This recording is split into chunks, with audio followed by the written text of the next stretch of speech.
हरि नाम संकीर्तन all in one.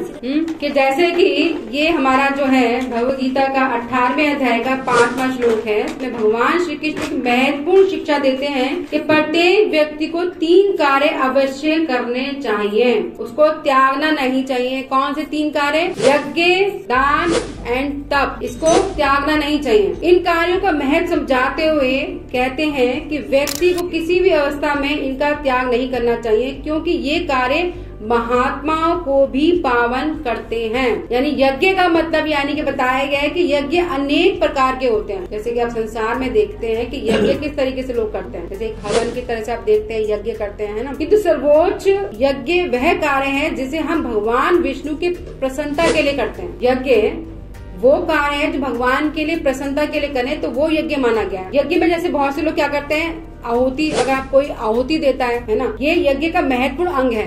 भगवान को अगर यज्ञ करा जाए तो उसमें आहुति दी जाती है, तो ये महत्वपूर्ण अंग है। भगवान विष्णु अथवा श्री कृष्ण की सेवा में व्यक्तिगत लाभ, हानि, मान सम्मान तथा सुख दुख की अपेक्षा यानी चाह ना करना, कुछ भी कार्य आप कर रहे हैं जीवन के अंदर, उसके अंदर अगर कोई चाह ना करना, तो ये बताया गया है, ये मेन जो है आहुति बताई गई है, यज्ञ की आहुति बताई गई है।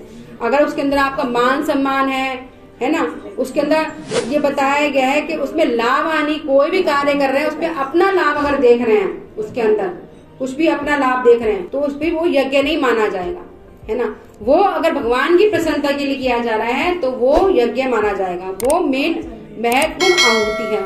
महाभारत के युद्ध में अर्जुन ने श्री कृष्ण की प्रसन्नता हेतु अपने व्यक्तिगत सुख दुख की आहुति देकर यज्ञ किया था, क्योंकि भगवान की प्रसन्नता के लिए उसने क्या करा था, युद्ध किया था। तो भगवान ने कहा था तू मेरी प्रसन्नता के लिए युद्ध कर, नहीं तो वो उससे पहले युद्ध नहीं कर रहा था, लेकिन क्या किया उसने, भगवान की प्रसन्नता के लिए किया। तो ये जो आहुति दी, ये क्या करा गया, ये इसे यज्ञ बताया गया। जो भगवान की प्रसन्नता के लिए कार्य किए जाए वो यज्ञ है ना। उसके बाद दान, दान कौन सा होना चाहिए? दान में भी अनेक प्रकार के क्या है, दान होते हैं, किंतु सर्वोच्च दान वह है जिसके द्वारा व्यक्ति को सर्वोच्च लाभ प्राप्त हो सके। अब सर्वोच्च लाभ प्राप्त हो सके वो कौन सा दान है? जैसे बहुत से लोग क्या करते हैं, भूखे को भोजन कराते हैं, बेघर को घर दे दिया, तो दिव्यांगों की सहायता करना आदि अनेक दान कार्य हैं, ये बताया गया है ना। ऐसे बहुत से लोग ये दान करते हैं, तो निसंदेह ये सब दान है। किंतु सर्वश्रेष्ठ दान क्या है? सर्वश्रेष्ठ दान बताया गया है कृष्ण भक्ति के ज्ञान का दान करना।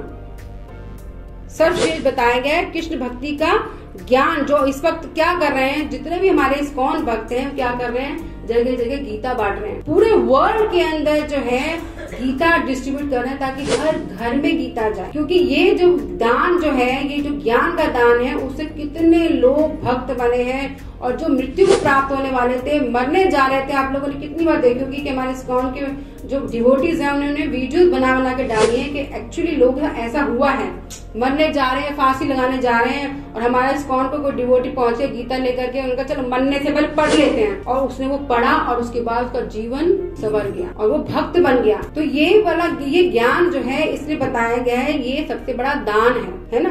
तो ये जो दूसरे जो दान होते हैं वो हमें कर्म बंधन में बांधते हैं और बार बार क्या करते हैं, वो हमें जन्म मृत्यु के चक्र में बांधते हैं, तो उनसे हमें क्या करना है, निकलना है। तो कृष्ण भक्ति के ज्ञान का दान, क्योंकि इस दान को प्राप्त करके व्यक्ति इस भौतिक जगत में जन्म मृत्यु के बारंबार आवागमन से मुक्त हो जाता है। तो यही तरीका है, ज्ञान प्राप्त करें, सही पारंपरिक व्यक्ति से ये ज्ञान प्राप्त करके भगवत धाम जाना। उसके बताया तपस्या, तपस्या क्या होनी चाहिए। पहले यज्ञ बताया, फिर दान बताया, तपस्या क्या होनी चाहिए हमारी। तपस्या भी अनेक प्रकार की होती है, बहुत से लोग तपस्या करते हैं। कैसे तपस्या करते हैं? कि तप का सरल अर्थ है तपाना, अपने शरीर को तपाना, यानी कि कष्ट सहन करना। तो भगवान की प्रसन्नता के लिए अगर तुम तप कर रहे हो तो बहुत अच्छी बात है, लेकिन भले ही कोई व्यक्ति राजनैतिक कारणों के से अनेक दिन अनशन करे, भैया भूखे बैठ गए, तो भैया वो क्या तप नहीं माना जाएगा, वो तपस्या नहीं मानी जाएगी। है किंतु वास्तविक तपस्या का उद्देश्य है आत्मा का शुद्धिकरण, क्योंकि हम सब क्या है, एक आत्मा है, और ये शरीर हमें किस लिए मिला है, ये शरीर मिला है हमें, इसके द्वारा भगवान की भक्ति करके हमें यहाँ से निकलना है, इस आत्मा का उद्धार करना है। तो ये हमें पता होना चाहिए कि तपस्या किसकी करनी है। तो यहाँ बताया गया उसी प्रकार तपस्या से व्यक्ति के अस्तित्व शुद्ध होता है, किंतु आज के भाग दौड़ भरे जीवन में हमारे पास यज्ञ, दान एवं तपस्या का समय ही नहीं रहा। फलतः भगवान श्री कृष्ण ने कृपावश एक ऐसा कार्य दिया जिसके करने से अन्य सभी कार्य स्वयं पूरे हो जाते हैं।